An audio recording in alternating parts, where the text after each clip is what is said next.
He's the host of the Netflix series Hip Hop Evolution. He's an MC who I didn't know much about prior to this, but I'm glad I know about him. I feel each of his albums are hip hop quotables. He just released his newest album, a short story about a war. He's Shad, and I want to welcome him to the Library to Monaco. Thanks for joining me. Thank you very much. Thanks for having me. Cool. I want to start with a question that I heard you ask in the trailer for season 2 of Hip Hop Evolution. And that question was, what was your first taste of hip hop? My first taste of hip hop was probably a Canadian artist that you guys may or may not know. He goes by Maestro Fresh West. I've interviewed him. Yes. Yeah. He's great. Yeah, Maestro. He is great. Great guy, great artist. And in Canada, he's our godfather, like 100%. So he had some big hits when I was just a little kid, maybe 6, 7 years old. So those are my earliest memories of hip hop. He had one hit song called Let Your Backbone Slide that was like a massive hit in Canada. And a huge anomaly in that sense, because if you listen to the song, it is like hip hop. It's very hip hop. It's not Ice Ice Baby. It's like Big Daddy Kane sounding, Rakim sounding, like hard raps, hard drums, and it was a huge hit. So that's probably my first taste of hip hop. Would you say that he has had the kind of the biggest impact on you as an artist, or is that someone else? Yeah, I wouldn't say he's had the biggest impact of anyone, but definitely that initial impact of just seeing an artist, a hit rap song like really has a hip hop energy and to come into my life. And then in other ways too, he was, coming to learn that he's a Canadian artist, and the way that he represented the kind of Black Canadian experience in his music was influential for sure. But yeah, I wouldn't say he's like the top of my list of influences, just because I encountered his music way younger. I would say the artists that I heard in high school were more influential. With those Canadian artists as well, or is that? No, I would probably point to like the first instances of hearing Common, Lauryn Hill, Outkast. Those would be, the most formative like musical experiences of my life in terms of impact on my career. The Netflix series Hip Hop Evolution not just takes the viewer through a journey of hip hop, it obviously takes yourself through your own journey of hip hop. So for you, what has been kind of the most surprising, I guess, story that you heard, something that you might have had a pre-notion about but could have been totally wrong? Yeah. Or like what has stood out for you?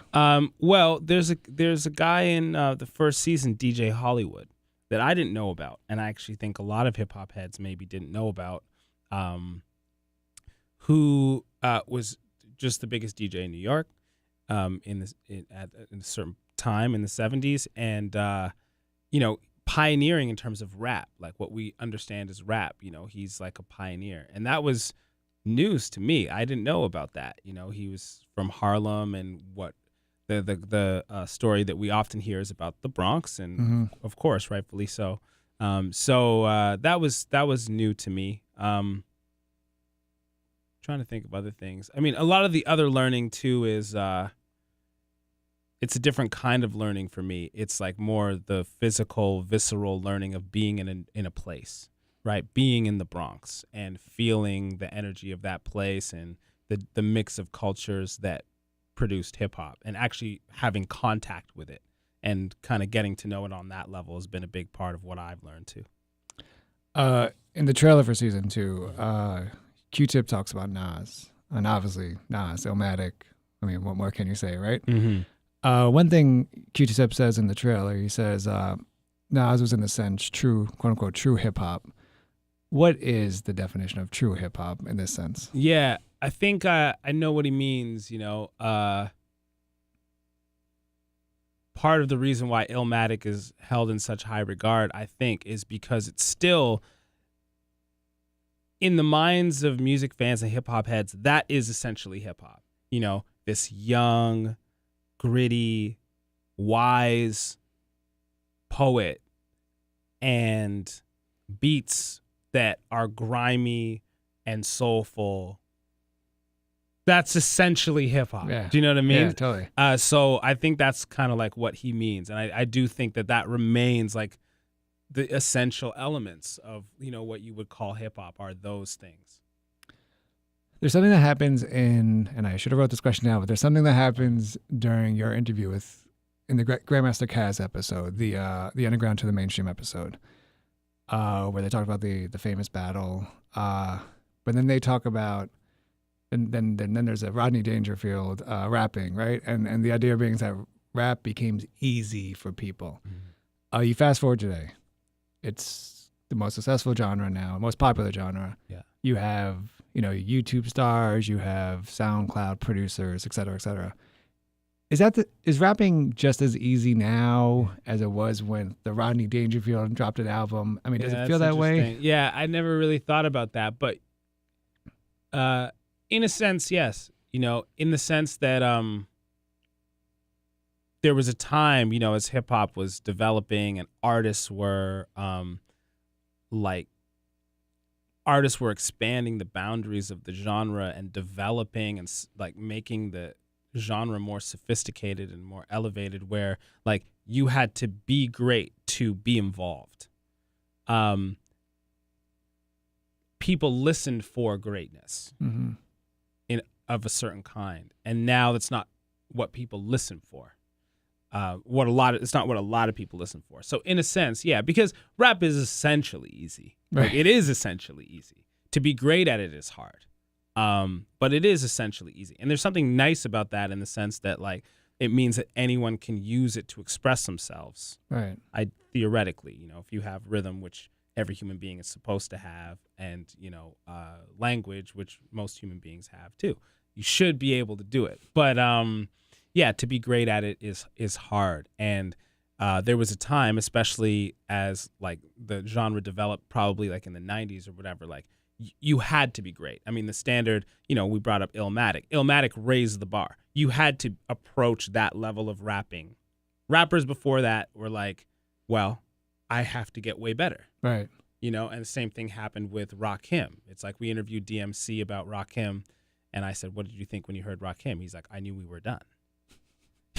Like that's how the genre evolved. But then at a certain point, I think you reach a creative apex. It's like, can you rap better than Black Thought? No. You can rap as good as Black Thought. You can't rap better. No. You can rap as good as Eminem. You can't rap better. You can rap as good as Andre 3000. You can't rap better. So rapping great is no longer like the thing that you have to do in order to be heard. So yeah, in a sense, I think you're right. I never really thought about that parallel to back then, but I think that's pretty accurate. Was you interview Flash and he talks about Blondie, and she does a rap. Was there? I didn't see it, and it wasn't talked about in the interview. But was there a sense when she did the rap that it was too easy, as another kind of same comparison as a Rodney Dangerfield, or was that? Well, it was interesting getting people's perspectives on it because like I was probably not born at the time that song came out, but it's interesting getting people's perspective on it because what it seems like that was less of what you're describing and more like a really cool moment where hip hop came into the mainstream a little bit. Mm-hmm. It got a certain level of exposure, and the song, to a lot of the people we talked to, was like a tribute, to rap music and the product of hip hop coming downtown and commingling with the punk scene and the new wave scene and everything. So everyone we talked to seemed to suggest it was like a tribute and a really cool moment, and less like what it might sound like to us now, right? Which is just like not great rap. As I want to, of course, talk about your music, but when you talk to Grandmaster Caz, you also talk to Kane, Kumo D. Kane talks about how he ripped up his pad because he's like I'm doing, what the fuck am I doing here? That type of and we talk about, our comedians talk about comedians. Through this journey for you, has there been like one common MC? Oh, that's cool. One guy that comes up a lot. That's a great question. I mean, it's a lot of the same names tend to come up. You know what I mean? These guys like Rakim or Nas that really changed the game. Kane comes up a lot. Kaz comes up a lot. Melly Mel comes up a lot. A name that maybe not everybody talks about as much anymore is Slick Rick. Oh God, Huge influence. Huge influence. I think we tried to line up an interview with him, but we didn't get it. But everyone from Jay-Z to Andre 3000 to you name it, they cite Slick Rick as like a huge influence. The storytelling, the swagger, the humor. I think he's what would I call him? On the tree of MCs, he's one of those main first branches, right? And people branch off from him. So he's an MC's MC for sure. That's come up a lot in interviews. Yeah, Joel Ortiz has a great line in his song Hip Hop, and then its line is "Slick talk to the track. Who brought that to the game?" You're like, yeah, good point. Exactly. You on the Strombo show, you did a cover of De La Soul Stakes is High, but with your own lyrics. What has been De La Soul's impact on you as an artist? But then the bigger picture, what has been their impact on hip hop music and hip hop culture? Yeah. Well, their impact on me, again, like I'm not young, but I'm younger than, maybe some of their fans that were around when they put out their first 3 albums. So I really actually encountered them with Stakes is High. And the impact of that album on me was like, it was one of my first times hearing a certain level of lyricism. I didn't know people could do that with lyrics.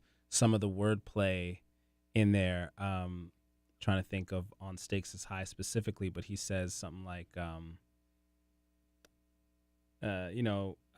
neighborhoods are now hoods because nobody's neighbors.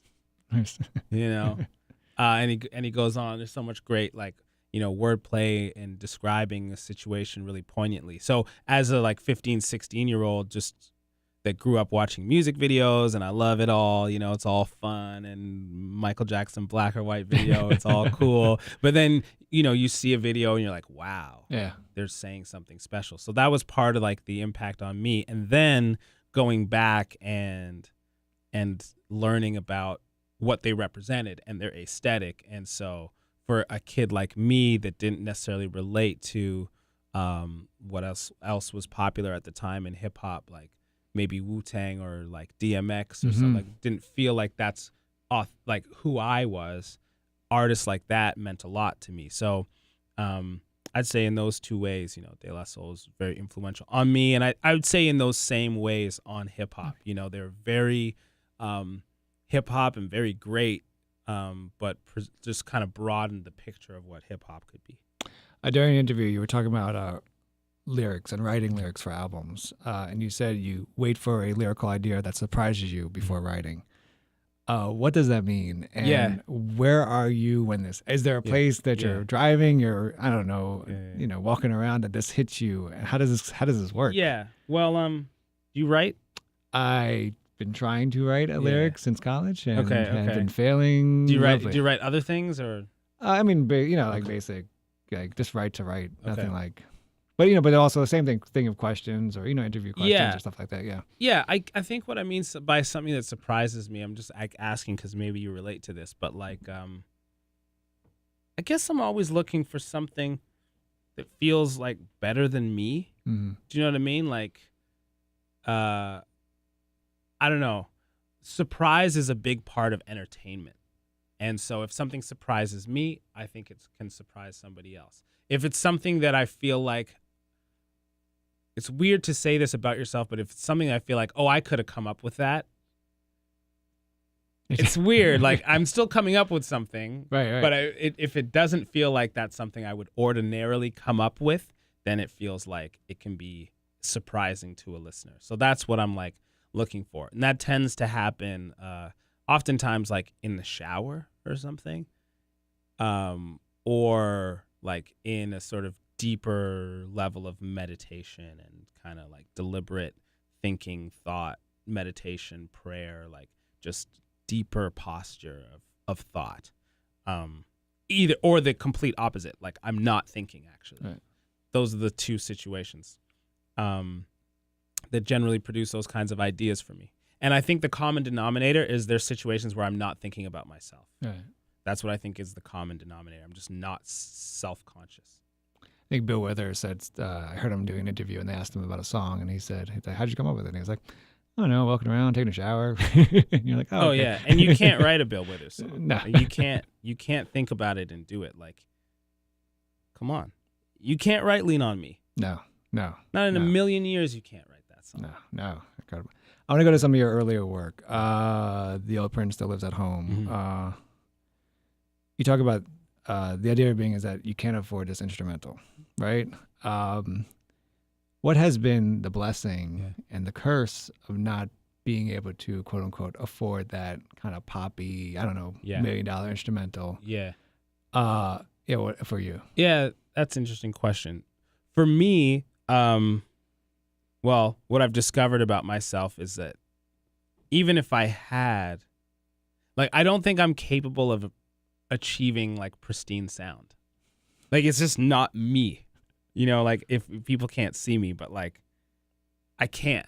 Like if I were to put on a suit right now, it would just look frumpy somehow really quickly as soon as it touches me. Like it doesn't care. I don't care if it's tailored $10,000 suit. It's gonna look horrible.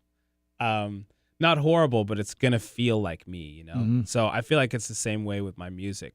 It's always gonna feel that way. And so you kind of end up where you end up where you fit in, I think, to some extent. Like I gravitate towards sounds that are a little bit old, a little bit textured, and so it just works for me. I don't think a cleaner, higher quality sound would even work for me. On the same album, Nowadays You Spit, and I'm going to totally mess this up, so if you want to just come in and go right ahead. Cool. And you need more than beats for a dope track, even with more hooks in the coat rack and more hotlines and 1-800 phones. That's why most cats in this rap game just don't last. Mm-hmm. It's not vocab they need, it's gonads and backbone so they can speak and not hold back. Mm-hmm. That was written in 2007. Yeah. How relevant is that lyric now? And how is having a kind of a pop one hit in hip hop, how does that help and how does that hurt the culture? Yeah. Well, one thing actually I've learned from this series is actually the importance of a hit, like the importance of connecting in a big way. Like when we talked with De La Soul about Me, Myself, and I, and how, you know, that is the biggest song in their catalog. It's a song that introduced them and their amazing creativity to a lot of people. So there is definitely a place for that. At the same time, I think the reason why they're still performing to this day is not because of that song. The reason they're still performing to this day is because they were great and they were on about something and they represented something. So I still believe in that, you know. I still believe in, even in this era now of like metrics on everything, metrics don't calculate the depth of your impact, you know. You can have 1 million listens to a song, but did it touch 1 million people? Might not have actually touched 1 million people. Or you can have 10,000 listens and you touched 8,000 of those people were touched profoundly by what you said or by the sound, you know? So I still believe in that. Yeah, because there's been songs like that in my life where I saw the video once when I was 10 and I'm a fan of that artist to this day because it actually impacted me, you know? Hard to Be Black and Not a Hard MC, you spit on What We All Want. Off the Old Prince album. Can you talk about that lyric when you wrote it in 2007, but also how has race played a factor in your lyrical content as an artist? Yeah, that line definitely touching on stereotypes and marketability and these sorts of things. Well, that's changed quite a bit in hip hop, you know. The boundaries on what a rapper has to be has expanded hugely. I mean, for the biggest rapper in the world is Drake. Right. And that's when Drake started circa 07, like there were huge questions about his credibility. And now that's not a thing that ever comes up, you know. So the genre has grown, I think since then.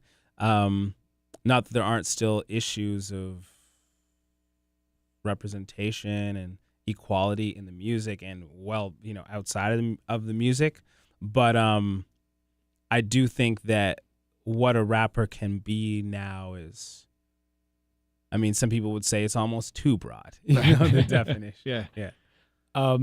We obviously talked about this Hip Hop Evolution series, but you dropped a new album, Short Story About a War. How has or maybe it's the same, but how has your approach become same or different for a new album with all you've learned from this kind of journey for you with Hip Hop Evolution? Yeah. Well, in a couple ways. I mean, mainly indirectly, to be honest. Like, I haven't learned so many like lessons, like just talking to Busta Rhymes or something, and just like learned about how to make a song better or something like that. But I guess what I took from it was like inspiration, for one thing. You're just from talking to incredible artists about incredible albums. Like, I felt inspired all the time. But I actually think the biggest impact was indirect. Like, just the fact of, because the last year and a half, basically, I've been like filming for 2 weeks, then home in the studio recording for 2 weeks. And I actually think just that time away from recording was really helpful. Just getting that perspective and time away from the music. So in indirect ways like that, it's actually like been helpful.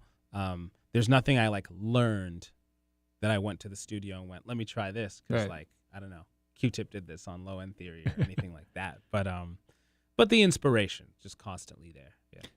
So with recording the series, when did the idea for the album hit you, and when do you have time to write anything? Yeah. Well, the idea for the album came to me maybe like 5 years ago or something, but I didn't think of it as an idea for an album. I just thought of it as this interesting story that popped into my mind that stayed with me, and I just kind of kept thinking about it, and it became this lens through which I saw the world, and this perspective that was helping me figure out how to live in the world a little bit. So that's all that was. That happened 5 years ago, popped into my brain. And as far as finding time to write, like, I've always felt like the more things I have to do, the more I get done. Mm-hmm.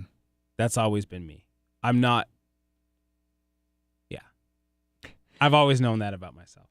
A review of your album says a short story about a war delivers in the most uncomfortable way. How does it feel to hear that as a review? I mean, do you feel your job as an artist is to make people feel kind of uncomfortable? I think it's definitely not to make people uncomfortable. Well, uncomfortable, not in a weird way. Yeah. I mean, like,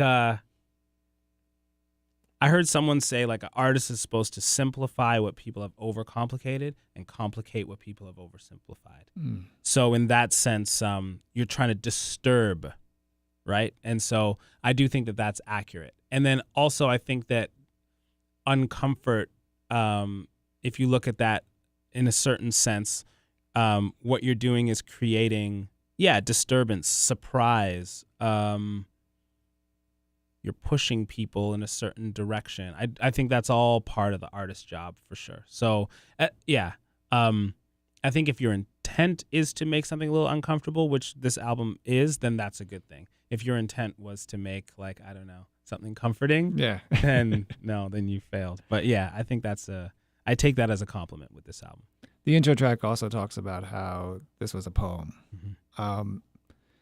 So how do you turn a poem into a complete album? Well, that was like kind of tongue-in-cheek isn't the right word, but I just like that idea of being like, this is like a poem or something, but it's not really a poem. It's like a whole. I just like the idea of saying that. But I mean, what it is a little sketch to me. Like, it's just a vision.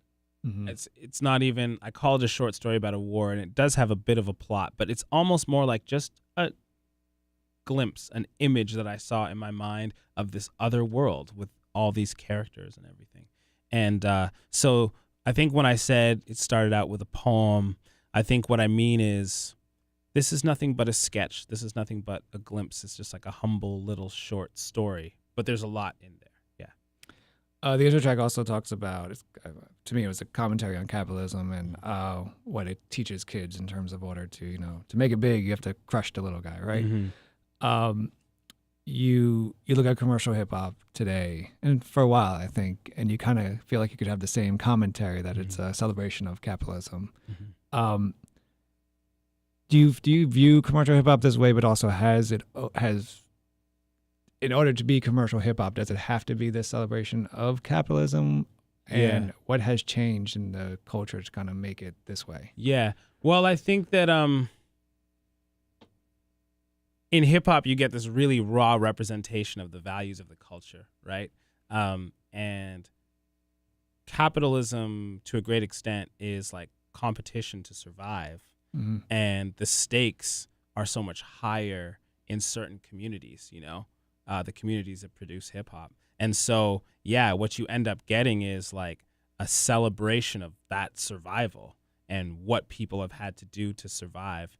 And then with that comes an embrace of like that whole of capitalism, of the, of the culture. So you definitely get that in hip hop in the rawest form, unmitigated, unpolished, like just celebration of survival in a capitalist system. It's difficult to challenge those values in hip hop. Some people do it, and some people have done it in really powerful ways. Some people, like, I think the best of Kanye, like, critiques it and celebrates it because he's a product of it, know? And that's always very interesting too. But yeah, absolutely. That song, The Sniper, to me, is just a metaphor for precisely that, for what we're taught in our system, which is survival. Survival is based on your ability to climb to a higher position that gives you safety and gives you power. So, Another track, The Revolution / The Establishment. It's two different looks about why and who. And we started wars. You have the revolutionaries and you have the war profiteers, which I think is a kind of an incredible track. And I've played it many times. Why this track now, and kind of how did this idea come to you? Yeah, so the interesting thing is, like, all these characters on this album that are, different factions fighting different groups, they are, to me, first, like, fictional. Like, I saw them first in this fictional world, but they're just clear parallels to our world, right? So to me, that revolution and establishment, those two groups, they are in our world, but they also, to me, represent rationales in our world more than just like actual, like, Lockheed and Martin and a revolutionary group. They are rationales for how we live. Some people, to me, what the revolution represents in that song are people that maybe have the right idea, but they've lost track of what they're for and they're consumed by what they're against. And then the establishment side, to me, that represents people that really believe that the violence that they're doing is in order to maintain order, and is just like being realistic and pragmatic. So that's kind of what that song represents. But like right now in our world with all sorts of conflict and tensions, it's like it's very clearly present. It's very evident in like almost literally in our world. The Fool Part 1, Part 2, Part 3, obviously broken up in three different parts, but not on the album, not back to back to back. Why are these broken up in three different parts, but also why are they spread out throughout the album? To me, that's like, so this Fool character on the album, he's like the hope, he's like represents the possibility, this very surprising perspective that in this world of war and world at war, he just doesn't believe that bullets are real, essentially. He's like thinks everyone is just shooting and running for no reason. So the reason why they're spread out to me is because in my experience, that's how hope works. It's not like one moment that stays for a long time, or like clarity. That's not how it works. It's like a glimpse once in a while. And other than that, you're just trying to make your way. You're maybe confused. You're maybe in a cloud. You're maybe in darkness. But that's how, to me, hope and clarity and perspective. It's how they work. You go through an ordinary day and you wake up, and like, if you're me, I wake up and I like usually feel pretty bad, and then like, I don't know, I have moments where I feel great, and then at the end, like, my wife is like, "How's your day?" I'm like, "It was good." But like, I've gone through so many crazy ups and downs and had these moments where I thought life was the most beautiful thing ever, and had moments where I've been like, I'm not sure what the point is of anything, So that's why they're spread out. That just feels like real life to me. What's up with the water, homie? You know what the water show me? Mm-hmm. They want to control the water. You know what the water told me? That life begins in the water. You spit on the fool part 2, water. First, is this an ode to Mos Def's New World Order? No, it's not. It's not. I'm a huge Mos Def fan, but it's not. So that song is another one that, again, I saw it in this fictional world first, this water theme. So it does have literal meaning in our world, like, water rights and things. But to me, it's actually a metaphor for everything that is water-like, in the sense that everything that is refreshing or life-giving or, source of life. So it's like almost a metaphor for like the spiritual and the more important, lasting things of life. Because like I say at the start of that song, they were all at war over land, but the truth is in the water. Right. Like, so I think that's a lot like our lives. We get consumed by all this stuff that ultimately is not important. Like, the only thing that's important basically is relationships. That's basically the only thing that's really going to make you happy. Right. And we all know that, but then we spend our lives and all of our time consumed with other things. The second to last track is Get Up, which gives you kind of like it's a hopeful, kind of a call to action track. How does this work within the story, but also what happens now after this track? Yeah. So to me, the way the album ends, there's one song's called Another Year. And what I wanted to do with that song and towards the end of the album is just like really ground all this stuff in everyday ordinary life. It's like I was talking about, like, relationships are the only thing that's really important. The album, this war metaphor for everything we've been talking about, capitalism and rationales for violence and all this stuff. Yes, it's political, but at the end of the day, everything is just relationships and work, and so I wanted to ground all this stuff in this isn't about our political views. This is about how we live every day, and are we living out of fear or are we living out of love?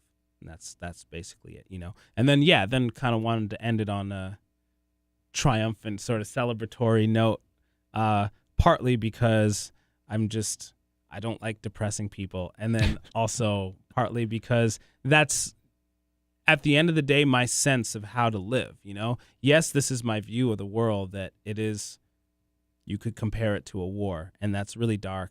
But I also believe that you go out and you live every day with as much joy as you can.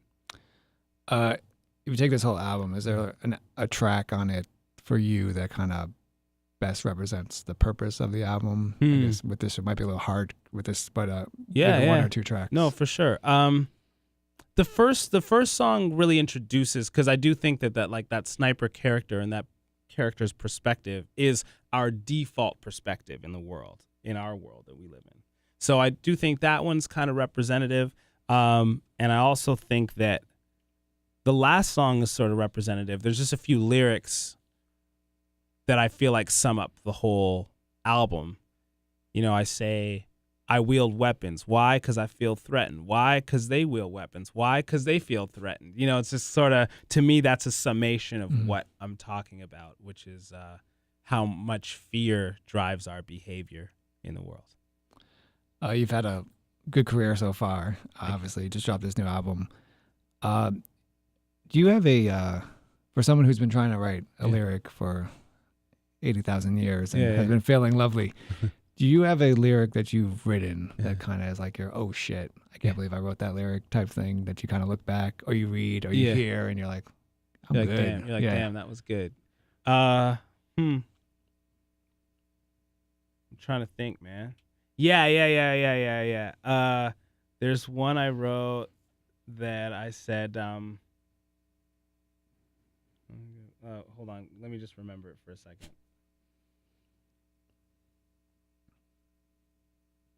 I say, I'm trying to give life. I'm trying to give life with no midwife to help through the rigors, so I just got to push myself to deliver. I'm like, damn, that's good. He's host of Hip Hop Evolution on Netflix. His new album's a short story about a war. He's Shad. Thank you so much for joining me on the Library. Thanks for Tim having Monaco. me, man. Thanks, man. Appreciate it.